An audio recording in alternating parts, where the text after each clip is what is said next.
What's up mga idol? So today tuturuan ko kayo kung paano magkaroon ng saddle o upuan yung dragon sa likod para makasakay yung mga kaibigan ninyo. So first is kailangan nyo ng 500 mastery sa dragon at pupunta kayo dito sa Hydra. At syempre pupuntahan nyo itong secret NPC dito. So nandito lang malapit sa falls. So ayan.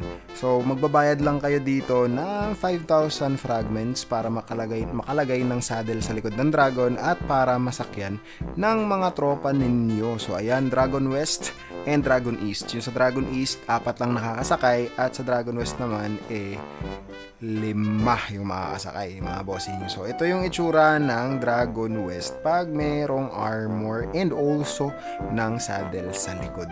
So ganyan mga bossing. Ayan, kitang-kita ninyo. So ayan, meron yan siya saddle. Nakikita nyo yung upuan dyan sa likod, mga bossing. Yan yung saddle at dyan uupo yung mga kasama ninyo, mga bossing. Ganito naman itsura ng dragon pag walang armor o walang haki. Ayan mga bossing.